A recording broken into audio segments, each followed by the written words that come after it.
Aquí. Sí, lo voy a grabar. Y eso estoy haciendo. Se supone que está grabando ahora, a partir de ahora. Ya. Ahora sí voy a compartir. Nuevamente llegamos a la presentación. ¿Están viendo la presentación o no? Sí, sí. Ya, ok. Ahora comenzamos. Les decía que esta asignatura es eminentemente práctica. Entonces nos complica el proceso de evaluación porque como es práctica y estamos en esta condición, hemos decidido con el profesor Calderón, que también trabaja de una manera similar a la mía en asignatura equivalente, de trabajar con un solo proyecto que tribute a la asignatura de gestión de proyecto, que es esta, y a la asignatura que va a dictar el profesor Calderón. ¿Eso se entendió, no? Que van a trabajar con un único proyecto y ese único proyecto van a utilizar herramientas que vamos a entregar aquí en gestión de proyectos y además van a canalizarlo por lo que Enrique les entregue en lo otro, en la otra asignatura. ¿Se entiende? Sí. Ya, ok. Bueno, déjeme. La agenda de presentación de esta clase tiene una introducción, código ético, evaluación de la asignatura y referencias que se van a utilizar en general para la asignatura. En general, lo que se entrega un proyecto nos entrega varios antecedentes y dentro de los problemas que se presentan en los proyectos en general, no fracasan por asuntos técnicos, sino que fracasan por otro tipo de causas. Rara vez fallan por lo técnico.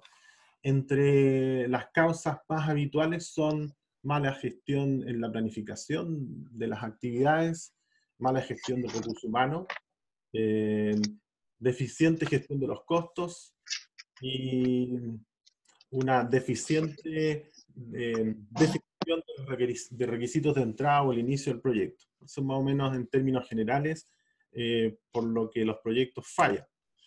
La pregunta ahora de fondo es, ¿cuál es el objetivo que perseguimos con esta asignatura? Nosotros, como objetivo, buscamos entregar herramientas de la gestión de proyectos que está basada en el Project Management Institute, que permite profesionalizar la gestión preventiva en cualquier organización. Esto está basado en el estándar ISO 21500 de la versión 2012, pero tiene todo su acervo o conocimiento basado en el estándar del Project Management Institute. Hay versiones descargables del PMBOK o del PMBOK que están hasta la versión cuarta. Ya vamos en la sexta versión del PMBOK, pero se pueden descargar las anteriores que prácticamente es lo mismo. Se han ido agregando un par de cosas más bien sutiles, pero entregan todas las herramientas para poder dirigir un proyecto. En términos generales, entonces, lo que nosotros vamos a hacer es entregar herramientas para gestionar proyectos que nos permita avanzar en a ver, espérense. Ahí sí. En lo que es la gestión del proyecto. Bueno, la pregunta es, ¿qué es un proyecto? Yo, por lo que estoy viendo acá, nadie de ustedes se atreve a poner la cámara, pero para efectos después de la evaluación vamos a necesitar esta interacción activa entre video y voz, porque necesitamos este control de identidad para el tema de evaluaciones. Por ahora ya, ok, puede estar todo en modo incógnito, pero la idea es que en el futuro nos acostumbremos a este sistema en donde yo pueda estar interactuando con ustedes, viéndole las caras y todo lo demás. La pregunta es, ¿qué es un proyecto? No sé si tienen alguna idea de qué es lo que es un proyecto. ¿Alguien pudiese comentar algo sobre eso?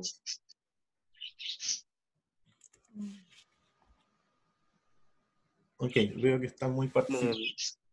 Planear una actividad a futuro. ¿Ya? Claro, uno cuando habla de proyecto piensa un poco de la proyección y siempre piensa como en un futuro. Y efectivamente es así, o sea, está proyectado lo que va a ocurrir en el futuro, todavía no ocurre, por eso es un proyecto. En términos generales, un proyecto es un problema con un plan de acción. Por lo tanto, un problema con un plan de acción está supeditado a definir el problema bien y luego desarrollar una solución. Dentro de las claves que establece el PMBOK, un par de definiciones. Akenjo, por ejemplo, establece como un conjunto de actividades planificadas, ejecutadas y supervisadas, y con recursos finitos tiene por objeto crear un servicio o producto único. De esta definición hay que entender de que estas actividades están pasando por al menos 5 procesos. El primer proceso, el grupo de inicio. En el grupo de inicio yo lo que hago es establecer un acta de constitución, definir cuáles son los requisitos de entrada. Ese es grupo 1, grupo de inicio. Luego viene el grupo de planificación, y si se dan cuenta en la segunda parte, planifico basado en esos requerimientos, luego ejecuto, pongo en acción, que es la parte que ahí está, el tercer grupo, luego comienzo a generar un control, en este caso se dice supervisión, pero es lo mismo, ya voy en el cuarto grupo, realmente la parte final que corresponde al cierre.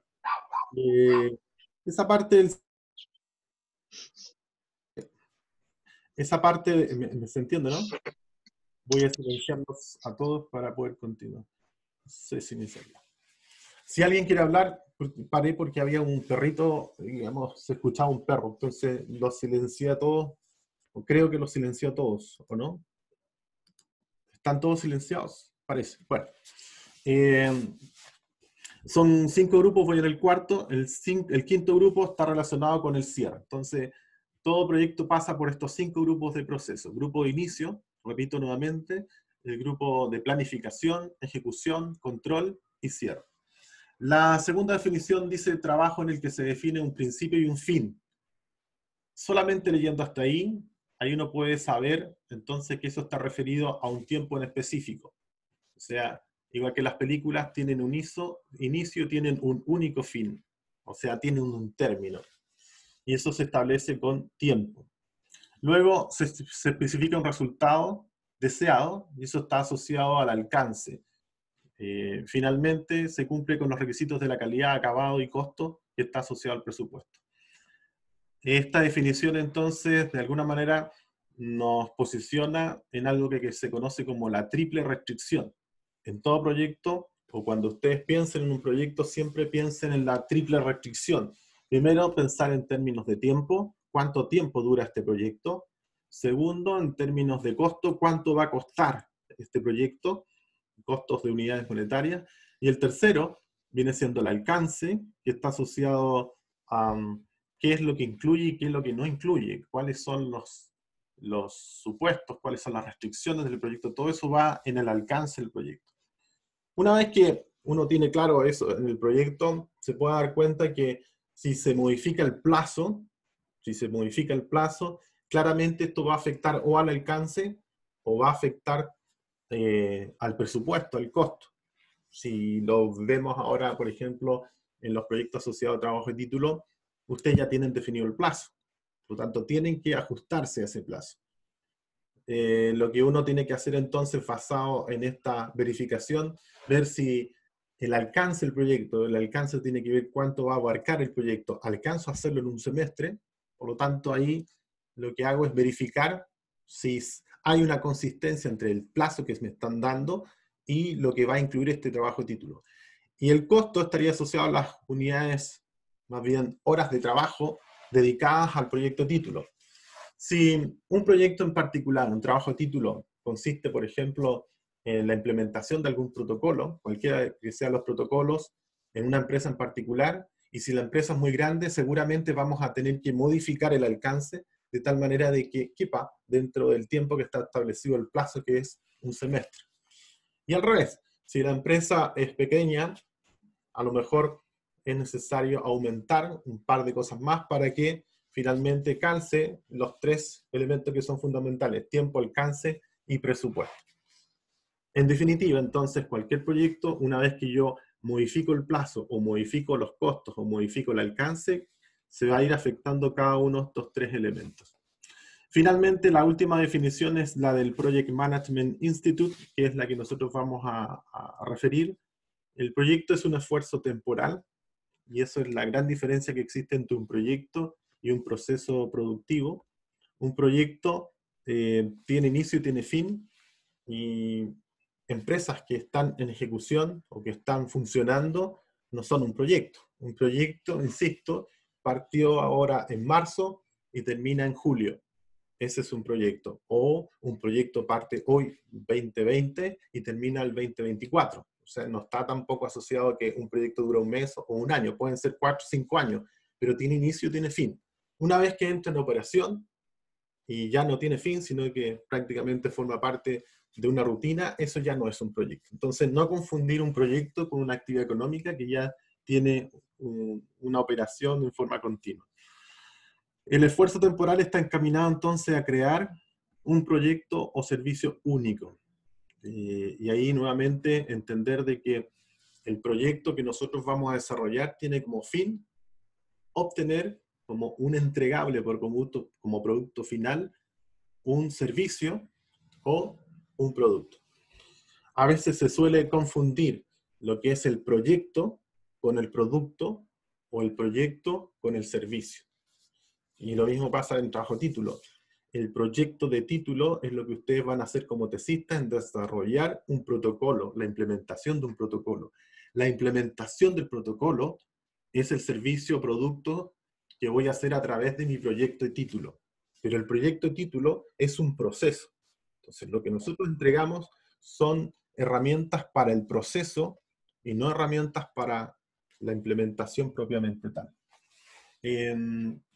Dudas, consultas, si alguien tiene dudas, consultas, por favor, si puede señalarla levantando la mano, si supongo que saben levantar la mano. Bueno, asumo que estamos menos ok. No veo a nadie. Ok, seguimos entonces. Si se dan cuenta que hay un extracto de una polémica que se generó producto del Hospital Frique, que este es un ejemplo, solamente como botón de muestra, 1000 días de ampliación de los plazos. O sea, aquí tenemos un ejemplo concreto de que los plazos en general no se cumplen o que los proyectos en general no se ajustan ni a tiempo, o sea, ni a plazo, ni a presupuesto, ni a alcance. Entonces, por eso es que hay veces en que es necesario ser más prolijo en la planificación para evitar justamente este tipo de situaciones en donde hay atrasos de 1000 días de entrega en este servicio o en esta construcción del hospital. Fíjense lo que ocurre más adelante, esto ya en 2020, la apertura de los pisos 6 y 7 del nuevo hospital comenzarán a funcionar a partir del mes de mayo, o sea, este mes de mayo. O sea, ya los 1000 días ya quedaron chicos con respecto al retraso que ha tenido, y eso es parte de una mala gestión de proyecto. Aquí tenemos, por ejemplo, también datos entregados por un sistema de estadística. El 50% de los proyectos son entregados sobre presupuesto, o sea, se pasan el presupuesto. Se le asignaron 100 unidades monetarias y terminan duplicándose o triplicándose los presupuestos. 50% fallan en alcanzar sus objetivos, no logran finalmente llegar al objetivo que se habían propuesto. El 30% son cancelados, que vendría siendo, se va hacia el otro lado. A ver, ahí sí. Ahora sí. Y en promedio exceden el presupuesto en un 90% y sus cronogramas en un 120%. Todas estas son estadísticas, claro, 2001, 2003, pero que están absolutamente vigentes, y por eso traje este ejemplo, 2020, que está súper vigente con estas estadísticas que aquí se muestran relacionadas a los proyectos. Hay que evitar entonces en lo posible estas situaciones, estas desviaciones. ¿Cómo se logran estas desviaciones? O sea, ¿cómo se evitan? Se evitan teniendo una buena planificación. O sea, el mayor riesgo uno lo asume al inicio, y es en el inicio en donde uno tiene más posibilidades de reducir los riesgos que vienen a posterior. Sobre el estándar, el PMI, perdón, el PMI, o también conocido como el Project Management Institute, trabaja con algunas certificaciones que es conveniente dentro de todo hacerlas en la medida que ustedes puedan. se las recomiendo. Tiene varias certificaciones. Vamos a hablar primero sobre el Project Management Institute, luego sobre el Project Management Professional y del PMBOK, que vendría siendo como el texto guía de estas certificaciones. Aquí tenemos del primero sobre el PMP, o el Project Management Professional, que es una certificación para la gestión profesional de proyectos. Si se dan cuenta, por el lado de la parte de acá, en general aumenta el promedio en sueldos en un 25% de alguien que está sin el PMP, o sea, sin la certificación, y otros que están con la certificación. Esto en términos generales. O sea, un prevencionista que tenga la certificación PMP va a tener por defecto, o aspira a tener por defecto, un sueldo superior a quien no la tiene, o que no logró conseguir esa certificación. En Chile cada vez se está requiriendo más esta certificación, pero se exige más a ingenieros comerciales, a ingenieros industriales. La pregunta que habitualmente se hace, o que me han hecho varios estudiantes y ya exalumnos, es ¿por dónde puedo continuar estudiando?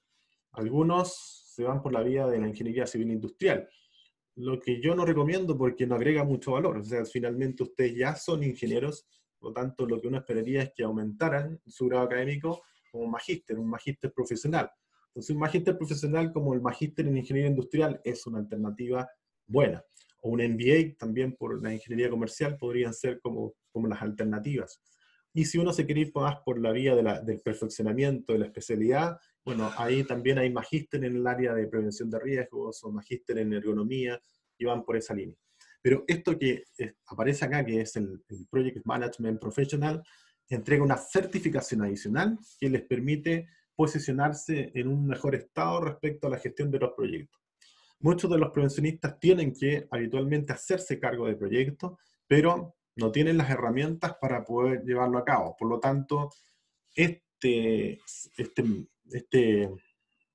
estándar entrega ese conjunto de herramientas que les permite gestionar los proyectos de forma más saludable, asegurando disminuir al máximo las desviaciones y conversando en el mismo lenguaje con ingenieros industriales o con ingenieros comerciales, que son los que en definitiva van a estar actuando como directores de proyecto o como directores de portafolio de proyecto. Seguramente usted va a estar a cargo de un portafolio de proyecto y otro va a estar a cargo de un proyecto en particular. Entonces van a poder estar hablando el mismo lenguaje en la medida que usted se introduzca en los temas del Project Management Professional.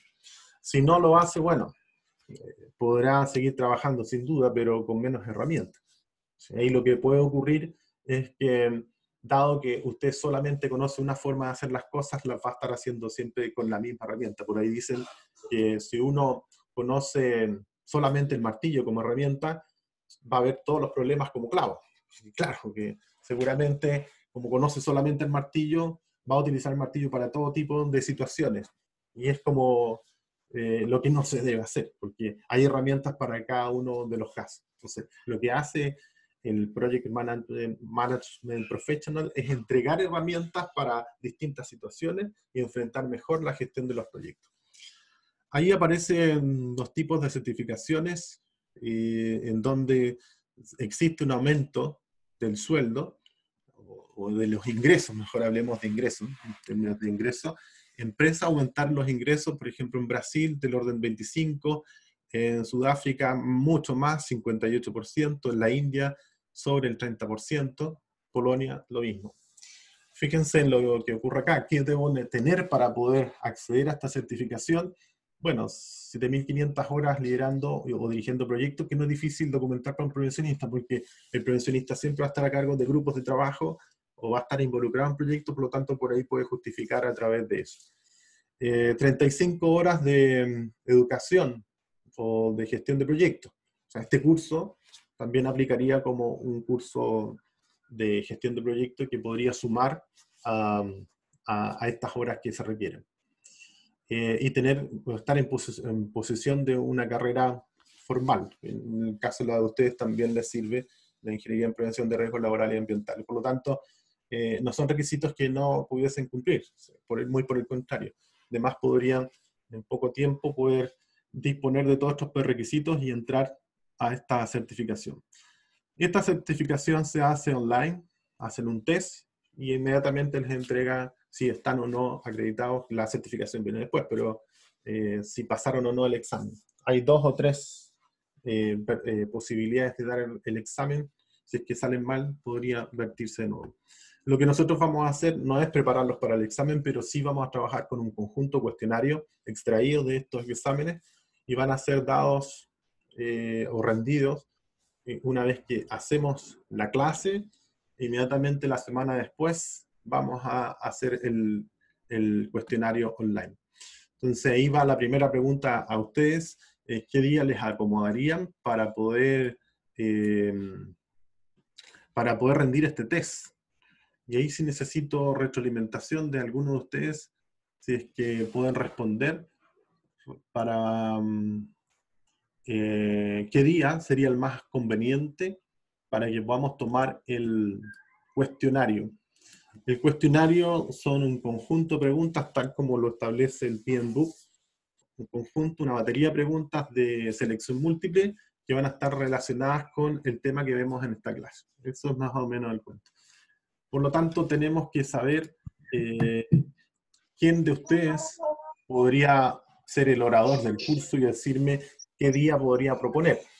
En experiencias pasadas, el día que nosotros hemos previsto ha sido un fin de semana, el día sábado, y eso significa todo el sábado. O sea, usted puede partir rindiendo el certamen o el cuestionario a las 001 hasta las 23:59 del sábado. Por lo tanto, dispone de todo el sábado para hacer el test.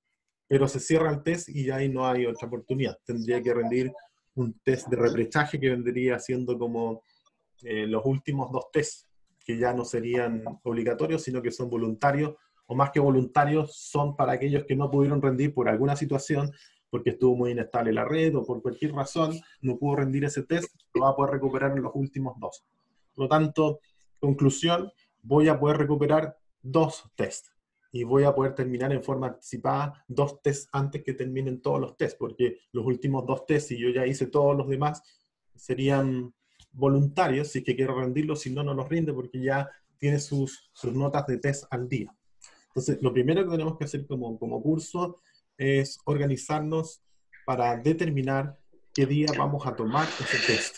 Entonces, como les decía, experiencias anteriores ha sido el día sábado, todo el día, y en otro curso fue un día viernes. Eso tenemos que decirlo ahora. ¿Alguien pudiese proponer alguna fecha?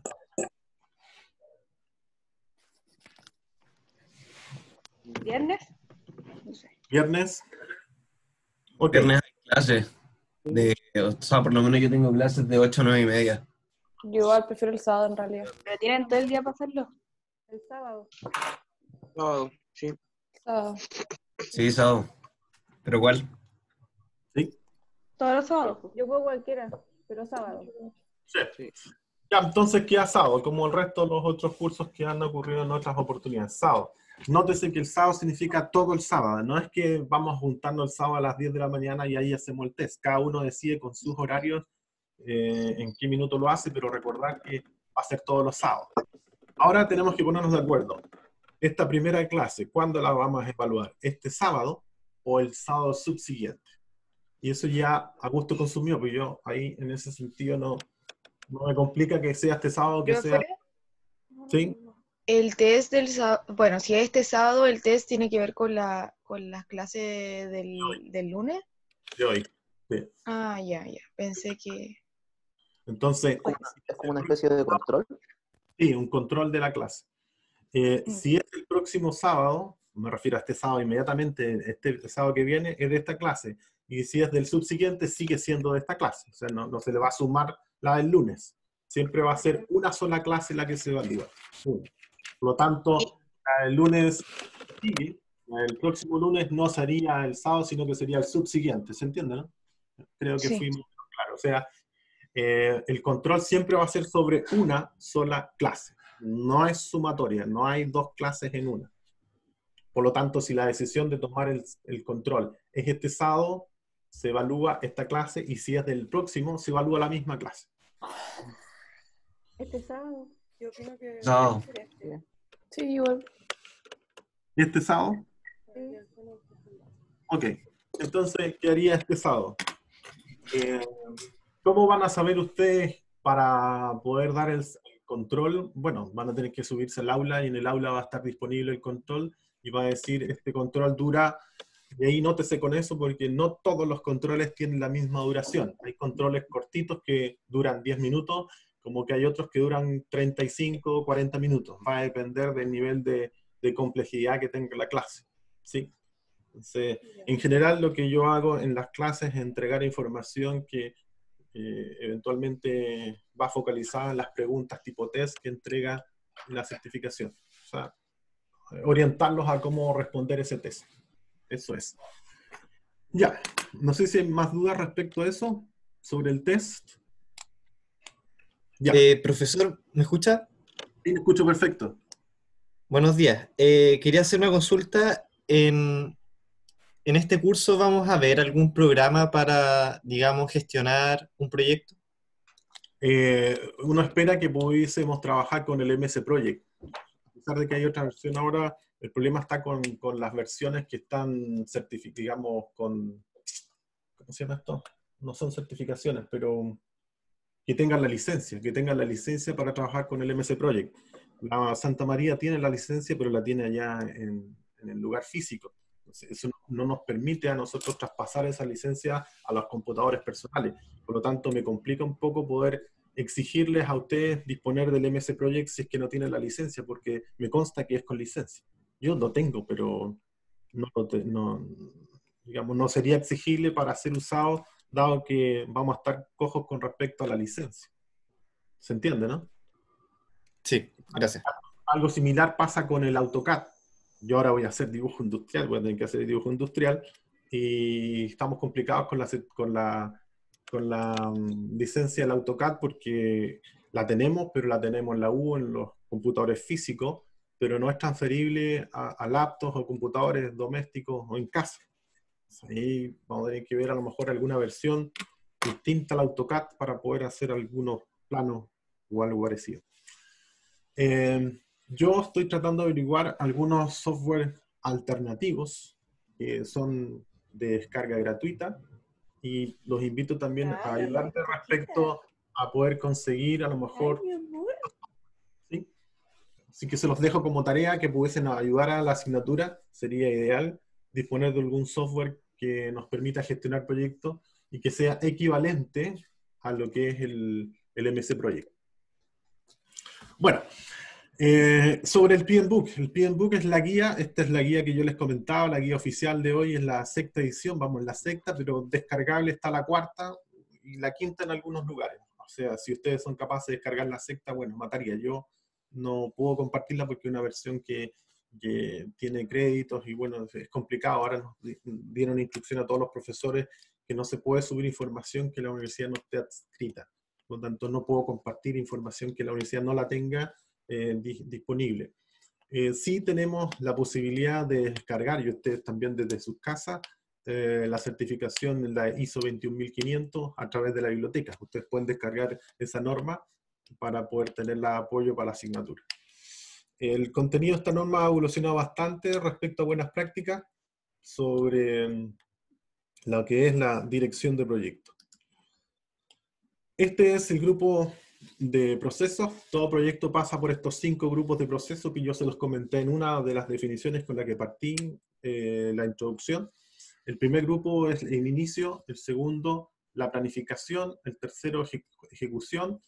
Este se llama control y monitoreo, o seguimiento también le llaman algunos, y el último corresponde al cierre. Por estas 5 fases o por estos 5 grupos de procesos vamos a pasar en el desarrollo de lo que es el proyecto. Aquí es simplemente una visión panorámica de todos los procesos involucrados en un proyecto. Son del orden de 47 procesos. Cada uno de estas actividades que aquí aparecen es lo que tenemos que desarrollar para hacer un proyecto. Todo esto es parte de un proceso, así que no confundirse respecto a lo que es proyecto, producto y servicio. Son 2 cosas distintas. Por ejemplo, en trabajos de título de repente aparecen objetivos planteados, objetivos generales que en realidad son objetivos de proceso y no son objetivos del proyecto o del proceso, perdón, no son objetivos del producto, o al revés, son objetivos del producto y no son objetivos del proceso o proyecto. Entonces eso lo vamos a tratar de diferenciar en la medida que avancemos con el desarrollo de la clase o de la asignatura. Nótese que estos son los grupos en la parte superior: inicio, planificación, ejecución, control y cierre. Pero a su vez tenemos áreas de conocimiento que son los que están de aquí hacia abajo: la integración, el alcance, el tiempo, el costo. El 5, 6 y 7 corresponde a la restricción triple que les comentaba yo. Cualquier proyecto, cuando ustedes piensen en cualquier proyecto, siempre piensen en costos, tiempo y alcance. ¿Qué es lo que va a incluir el proyecto? ¿Qué es lo que no incluye? ¿Cuánto tiempo me voy a tardar en desarrollar el proyecto? ¿Y cuánto me cuesta desarrollar el proyecto? Por supuesto que esto va a estar involucrado en los aspectos de calidad, pero en términos generales son 3 las restricciones que están asociadas a un proyecto. Aparece recursos humanos, comunicaciones, riesgos, adquisiciones, que es la compra, y las partes interesadas, también conocidas como los interesados. Bueno, para avanzar, esto es lo que va a entrar en el primer control de aquí en adelante. Esto se llama el código ético y de conducta profesional. Entonces, todo PMP debe actuar con responsabilidad. Decidimos entonces y actuamos basándonos en los mejores intereses de la sociedad, la seguridad pública y el medio ambiente. Por lo tanto, se aceptan solo aquellos encargos que son consistentes con esta cualificación, experiencia y conocimiento. Aquí hago un paréntesis porque cuando uno enfrenta el test del PMBOK, no son preguntas más bien de tipo de conocimiento. Las hay, pero son del orden del 20%. El resto, el 80%, diría yo, son preguntas más bien situacionales. Nos ponen en una situación, en un caso, y uno aplica entonces cada uno de estos conceptos. Por ejemplo, un caso podría, leyendo solamente este, podría darse la siguiente situación: que a usted lo llaman por teléfono para proponerle una asistencia técnica en el área sobre exposición a la radiación ionizante. Les interesa, se contactan con ustedes porque saben que son prevencionistas, le dicen: saben que tenemos acá un tema relacionado con radiaciones ionizantes y queremos que usted nos haga la evaluación respecto a esa radiación de radiaciones ionizantes. Bueno, primero saber que con lo que hemos aprendido eventualmente podría a lo mejor enfrentar ese desafío, pero nosotros prácticamente en lo que hacemos en carrera, en la carrera de prevención, es entregar la punta del iceberg. Hay mucho que hay que profundizar y nadie sale experto en ninguna de las materias. Por eso yo a veces no estoy muy de acuerdo con el nombre que tenemos de experto profesional, porque en realidad abre muchas expectativas a quien nos está contratando. Y en realidad sabemos muy poquito de todo. Y para poder profundizar necesitamos más cualificación o experiencia y conocimiento. Por lo tanto, lo idóneo sería transparentar eso con el quien nos está contratando y señalarle: sí, yo soy prevencionista, pero no tengo la expertise o la profundidad en lo que uno esperaría para hacer una evaluación formal de radiaciones ionizantes, ni menos tampoco tengo los equipos. Ahora, sí me puedo preparar y enfrentar el desafío, pero en forma simultánea o paralela, y eso debería conocerle el que lo va a contratar.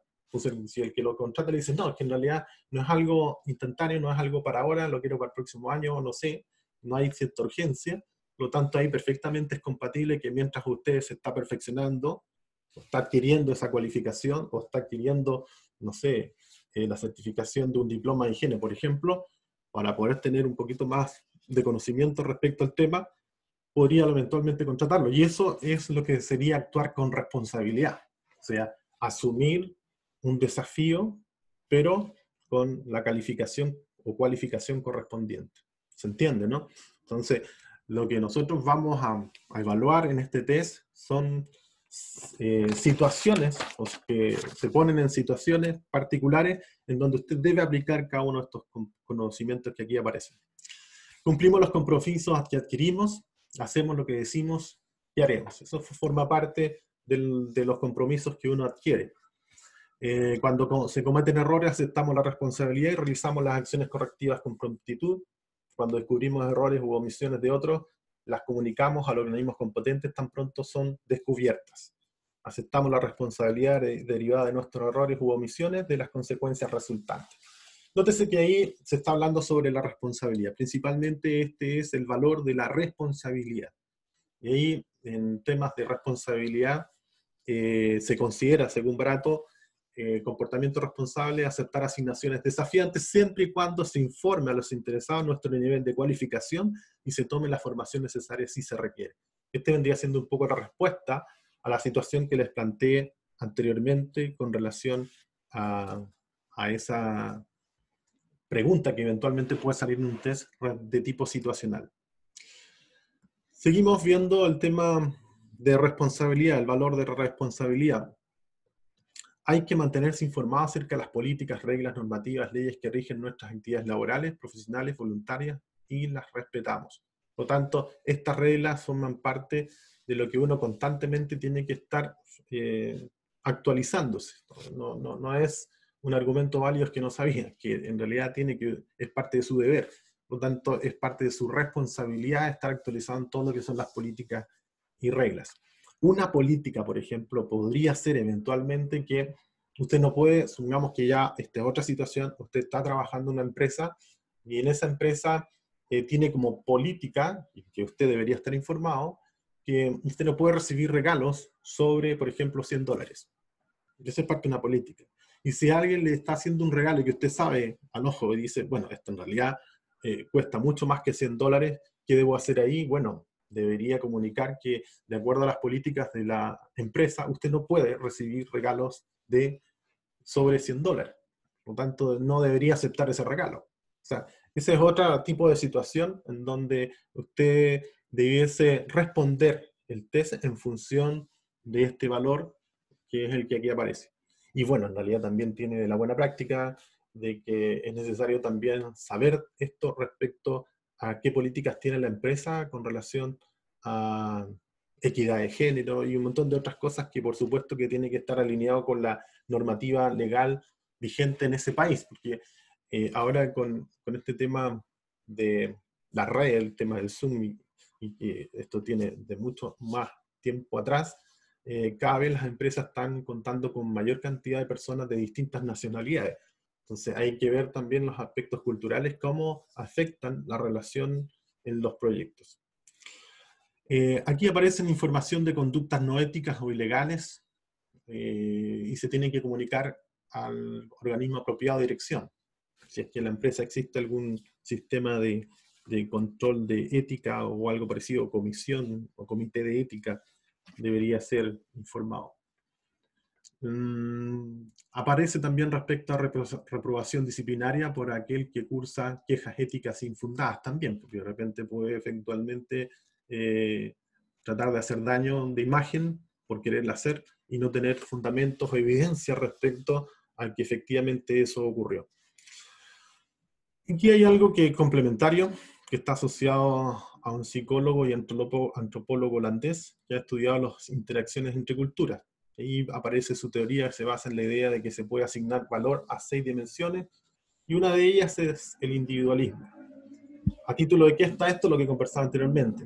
Cada vez los proyectos tienen más participación de profesionales de distintas nacionalidades, lo que hace todo un desafío en el tema de las culturas, porque para algunos el saludarse de beso no es parte de su cultura y que hacen, digamos, pie atrás respecto a ese beso, y como que otros requieren 2 besos. Por lo tanto, hay que estar informado respecto a cuáles son las culturas para ser respetuosos respecto a eso. Las personas ahí, más abajo aparecen, esto es parte de una pregunta, porque por eso aparece acá, las personas tienen cuidado de sí mismos en culturas individualistas. Uno se identifica primero consigo mismo, la tarea de la educación es precisamente encontrarse con uno mismo y sostenerse sobre sus propios pies, sin ser dependiente de los grupos al que pertenece. Ejemplos que practican esta cultura: Estados Unidos, Canadá, Australia. Eso es parte del estudio. Aquí apliquemos regla gaussiana. O sea, en la gran mayoría de los casos, sin duda que en Australia, Canadá, Estados Unidos tendremos algunas personas que no están alineadas con esto, pero en la mayoría de los casos es así. Luego viene lo mismo, el código de respeto, pero basados ahora en normas y costumbres de los demás. Evitamos comportamientos que ellos podrían considerar como irrespetuosos. Esto forma parte de las culturas. Entonces, estar atento respecto a los tipos de cultura, cuáles son sus creencias y cuáles son sus comportamientos de frente a temas culturales. En términos de...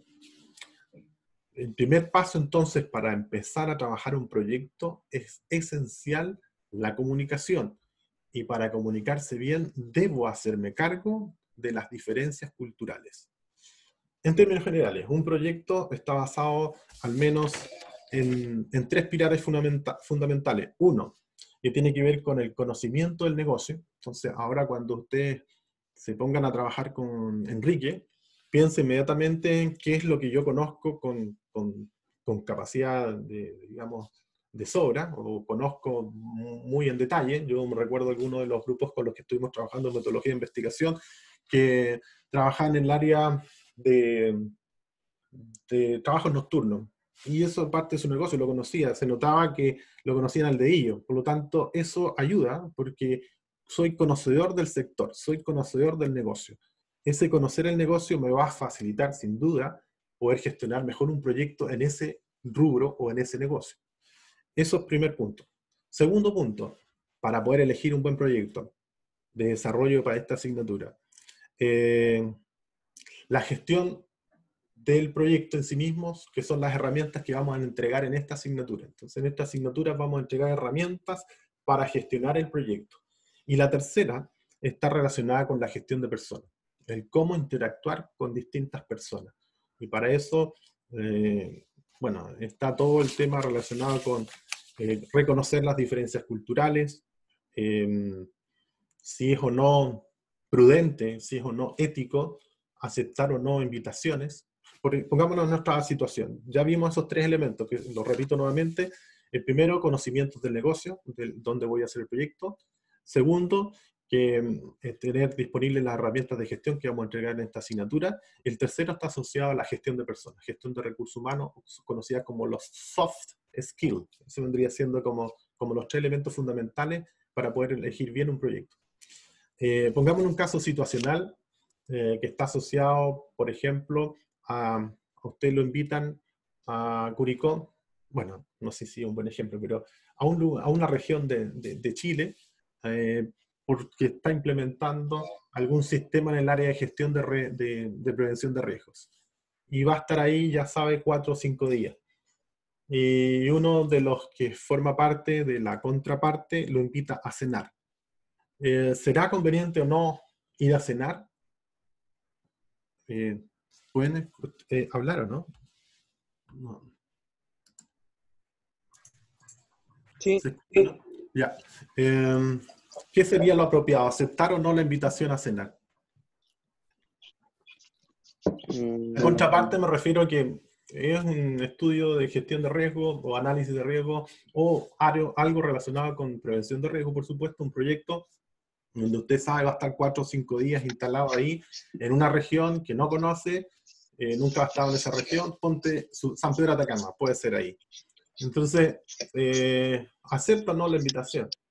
Esa es la pregunta. Tipo test. Esos son los tipos de situaciones que se van a ver enfrentados en este test. Para responder la pregunta hay que verificar de lo que hemos recorrido si hay algo que se infringe, porque hay que ver si hay algún código de conducta del código del PMP que esté, digamos, que entre en conflicto. Por lo que hemos leído hasta el minuto, no sé, no veo que estemos en conflicto con alguno de estos códigos que estamos entregando.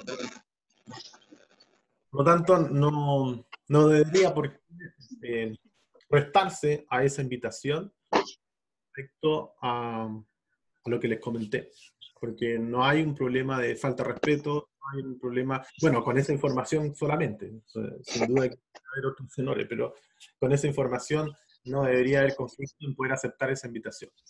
¿Se entendió, no? Sí. Sí.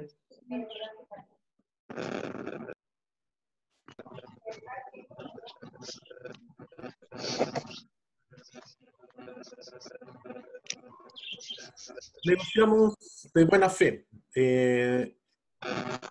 Negociar con buena fe, uno actúa de manera abusiva contra los demás, respetamos los derechos de las comunidades.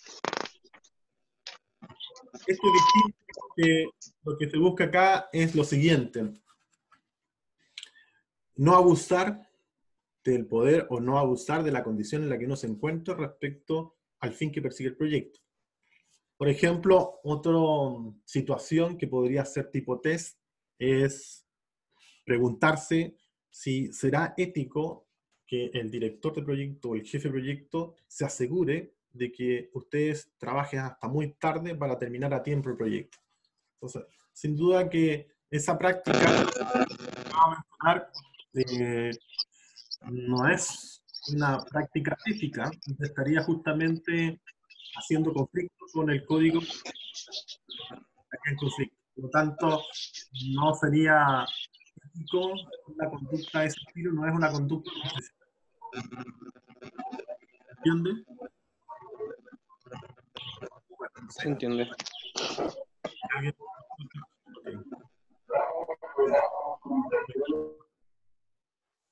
Profe, ¿Sí? que no lo escucho muy bien porque se escuchan otras voces o otras cosas de fondo.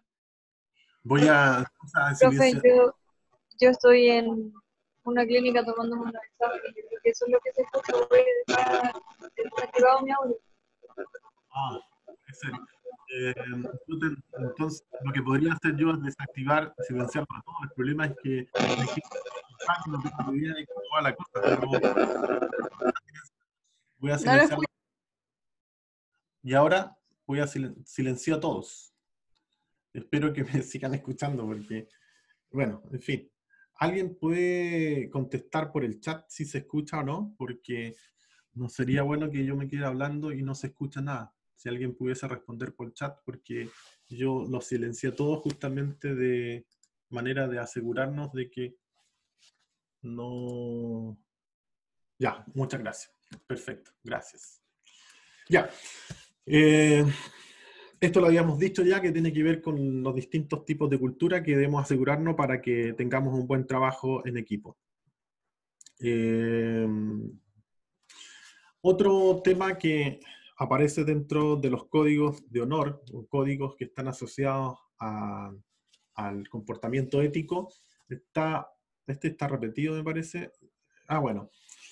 Aquí saco a colación porque este es otro tipo de, o sea, es otra pregunta que aparece en el test que está asociada a los chistes. Claro, los chistes raciales o insultos de cualquier tipo violan el valor de respeto, por lo tanto un PvP no puede permitirlos. O sea, seguramente va a aparecer una pregunta de este estilo, en donde le van a preguntar si los chistes tienen alguna implicancia o afectan a algún código del PMBOK o del PMP. Por supuesto que sí, afectan al código o a la, digamos, al código de respeto. Eso es lo que aparece en esa línea. Sigo con el tema de equidad. La equidad, demostramos transparencia en nuestros procesos de decisión, no nos vemos como barreros, o que la idea es mostrar imparcialidad o también conocido como objetividad. No debería incorporar criterios distintos de valoración en el desempeño que no sean los que están establecidos en las rúbricas o en lo que está asociado al proyecto en particular, que vendrían siendo como los requisitos de aceptación.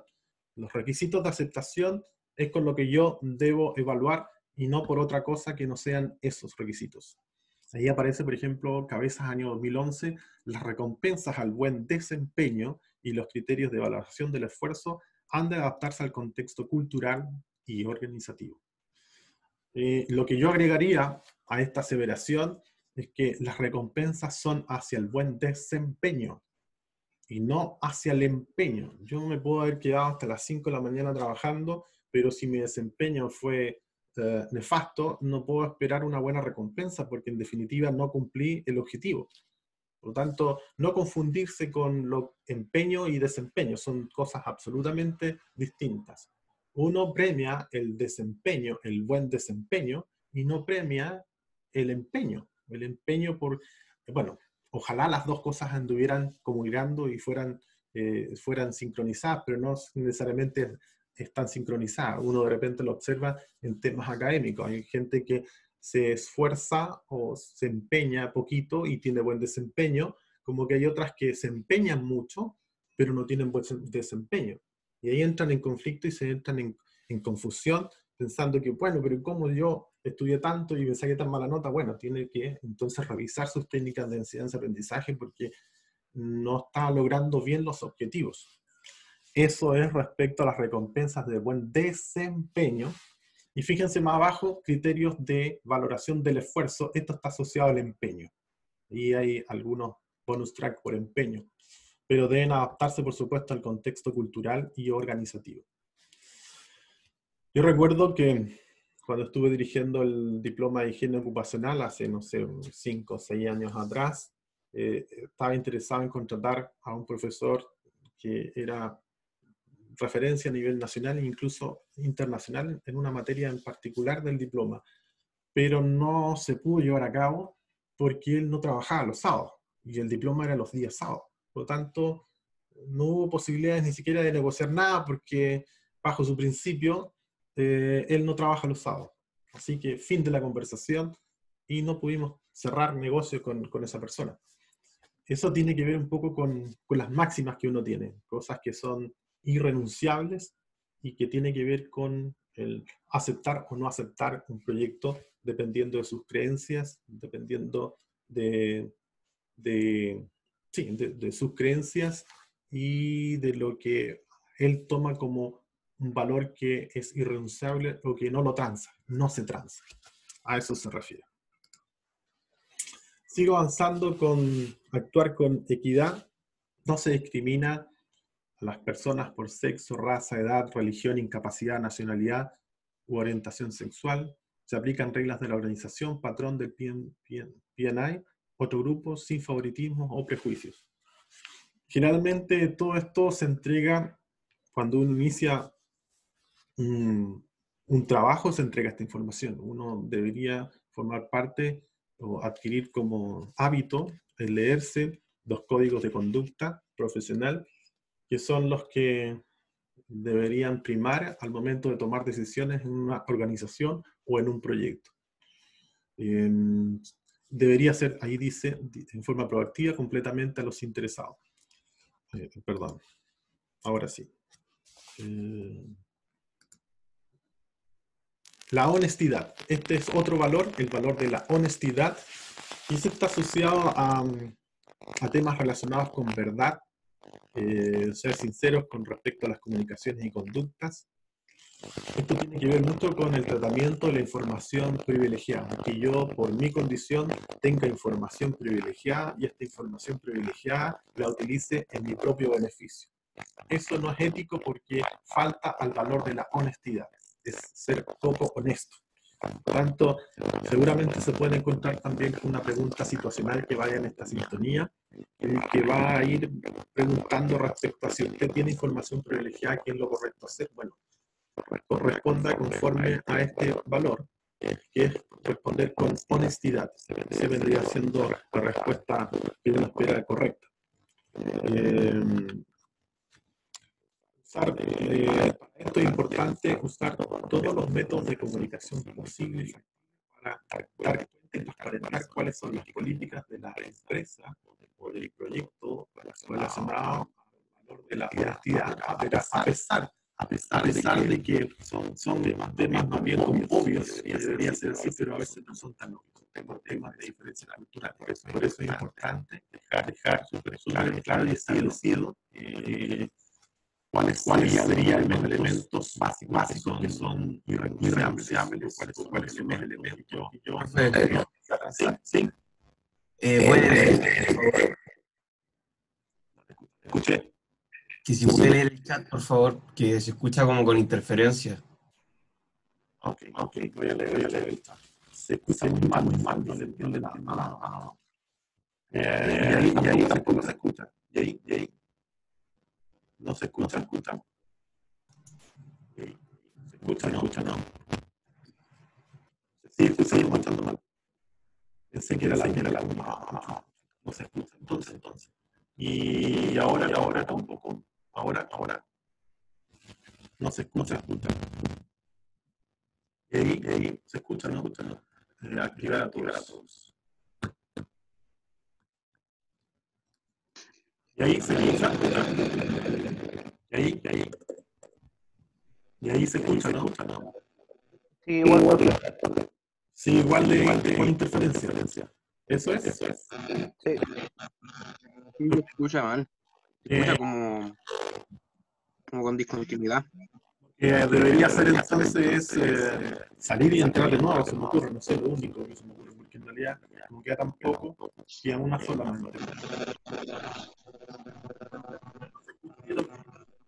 Ahí, qué terrible esto. Chuta. No, se escucha súper mal. Yo sugiero salirme y volver, como dije, voy a salirme y volver. Ya. Quedan 10 minutos, con eso estamos. Voy a salirme. ¿Entendió? Espero que hayan escuchado. Voy a salirme y vuelvo. Ya. Ya.